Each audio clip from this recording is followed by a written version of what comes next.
जो बुजुर्गगण नौजवान साथी जो खड़े हुए हैं, मेरी आपसे हाथ जोड़कर अपील है कि आप सत्ता पक्ष का जवाब सुनकर जरूर जाएं। यदि कहानी को आदि छोड़कर गए तो घर जाकर ये पता लगेगा कि मंच के अंदर हुआ क्या था। इसलिए मेरी आपसे विनम्र निवेदन है कि दूर दराज में लोग आए हो, आप जिस उद्देश्य को लेकर इस मंच के अंदर आए हो, इस जोड़ली की पावन धरा के अंदर आए हो, यदि उद्देश्य अधूरा रह जाएगा तो घर जाकर आपको चैन भी नहीं मिलेगा उस मंच के अंदर क्या हुआ था। इसलिए मेरी हाथ जोड़कर अपील है, आप लोग मेरा 10 मिनट में मेरी बात रखूंगा और सम्मान्य वक्तागण, दूर दराज से लोग, मैं कहता हूं राष्ट्रीय स्तर के लोग इस मंच पर बैठे हुए हैं और उनकी शोभा में यदि हमारा क्षेत्र का लोग उठकर चले जाए तो वो सम्मानीय गणों का अपमान होगा। इसलिए मेरा हाथ जोड़कर निवेदन है कि इस मंच पे नीचे बैठे विराजमान बैठ जाओ प्लीज बैठ जाओ। आज डोंगरी बांध संघर्ष समिति और न केवल छेत्तरगांव बल्कि करौली, सवाई माधोपुर और मैं मानता हूं धौलपुर सहित पूर्वी राजस्थान के अनेक जिलों से यहां बड़ी संख्या में जनता जनार्दन बैठी हुई है और उसी जनता जनार्दन के बीच में राष्ट्रीय स्तर पर किसानों की लड़ाई लड़ने वाले ऐसे बड़े नेता सम्मान्य राकेश टिकैत साहब हमारे बीच में बैठे हुए हैं, जिन्होंने प्रदेश स्तर पर एक युवाओं के अंदर एक अलग जगाई। ऐसे युवा साथी सम्मान्य नरेश मीणा हमारे बीच में बैठे हुए हैं।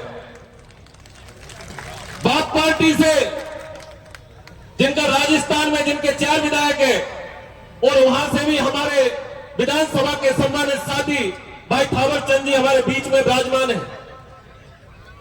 हमारे सपोर्टर से एक बार नहीं, 2 बार नहीं, 3 बार इस सपोर्टर की भोली वाली जनता का नेतृत्व करने वाले पूर्व मंत्री सम्मान्य रमेश मीणा जी हमारे बीच में विराजमान है और अनेक ऐसे साथी हैं जो इस मंच की शोभा बनाने के लिए हमारे बीच में, जिन्होंने क्रांतिकारी आंदोलन का आगाज जगाया, ऐसे सम्मान्य राजेंद्र गुड़ा जी, जिन्होंने एक उदाहरण आपके बीच में रखा और वो उदाहरण क्या था कि गर्भवती हो गई भैया, डिलीवरी मत होने दो। ये उदाहरण आपके बीच में दिया। मैं सम्मान्य गुड़ा साहब के बीच में रखना चाहूंगा कि साहब गर्भवती तो होगी, अब डिलीवरी को टाइम आ रहा है, या पिछले 5 साल में गर्भवती महिला की सोनोग्राफी पे सोनोग्राफी ये किस सरकार ने की? उस सरकार को इस जगह जवाब देना पड़ेगा। यदि वो सरकार जिस डूंगरी बांध के बीच में, जिस डूंगरी बांध को लेकर यह जवाब तलब हो रहा है, ये डूंगरी बांध को आज मुझे मंच के माध्यम से बता रहे थे कि कोई राजनीति की भाषण नहीं होगा। मैं इस मंच का सम्मान करता हूं। मैं भारतीय जनता पार्टी, क्योंकि मेरी सरकार है और आप सबके चरणों में मैंने आपको सेवा की है, उसका प्रतिफल देकर उस विधानसभा में मुझे पहुंचाया है, तो मेरा कर्तव्य बनता है कि मेरी जनता के सुख में दुख में मैं जी जान से उनके बीच में खड़ा रहूं। और इसी वजह से आज इस डूंगरी बांध की सभा के अंदर मैं आयोजित हुआ, उपस्थित हुआ। मैं जनता जनार्दन के बीच में रखना चाहता हूं। ये हमारे ऊपर उंगलियां उठाते हैं, मैं आपके बीच में इस मंच के माध्यम से बोल के जा रहा हूं। और साहब मेरा तो खानदान है जो एक बार खेदी ने पत्थर की लकीरें कोई बितादा पर नहीं मिटे, ये खानदानी घोड़े यार अंदर तो। और आज भी यह कह के जा रहा हूं आपके मध्य में कि केवल कोरा भाषण देवा से काम नहीं चले, नहीं चले केवल कोरा भाषण देवा से।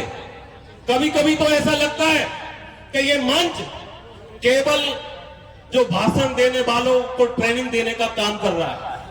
अरे ये ट्रेनिंग कैंप नहीं है, ये ईआरसीबी, ये डूंगरी बांध से लोग जो परेशान हैं, जो आग जल रही है, उस आग में चूल्हा लगाकर रोटियां सेकने का काम नहीं है। किसी का घर पड़ने वाला है, उनके लिए हम लोग मिलकर क्या काम कर सके, उसके लिए काम करने का टाइम है।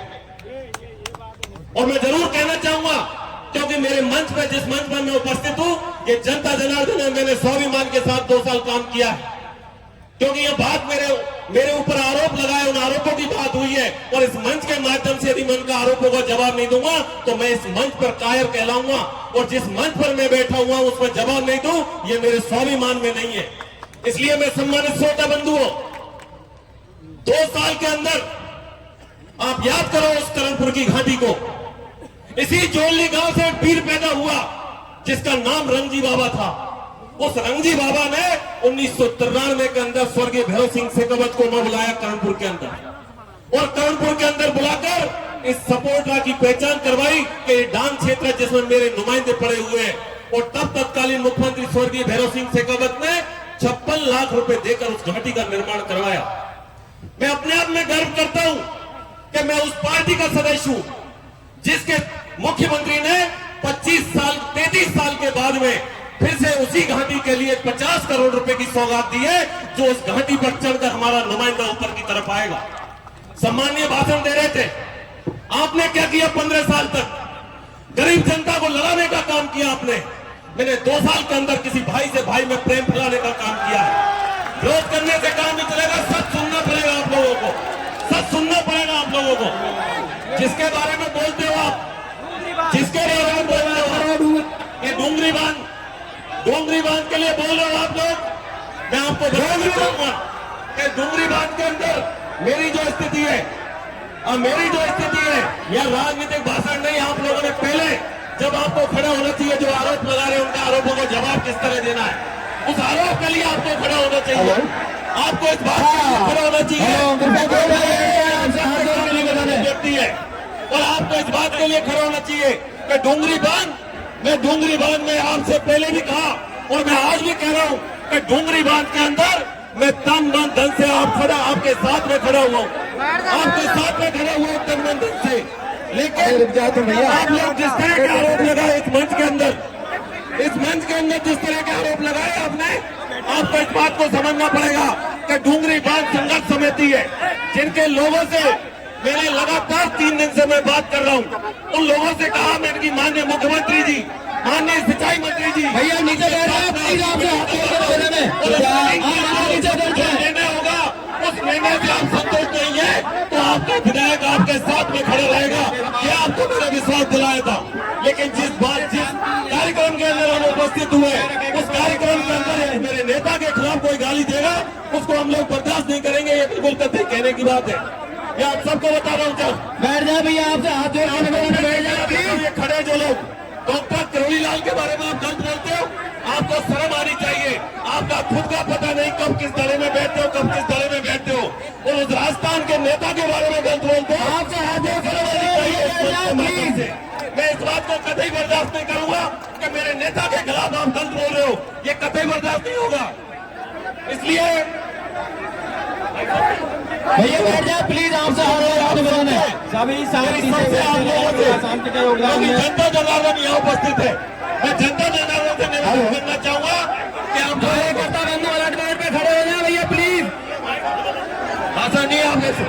इसलिए मैं मेरी सरकार की ओर से जो आज आपके बीच में आया हूँ, उस सरकार के माध्यम से कहना चाहता हूँ कि हमारी सरकार आप सबके प्रति संवेदनशील है, और आप लोग अपनी कमेटी बना लो। हाँ, बैठ जाए, कमेटी को बैठ जाए, लेकर चलकर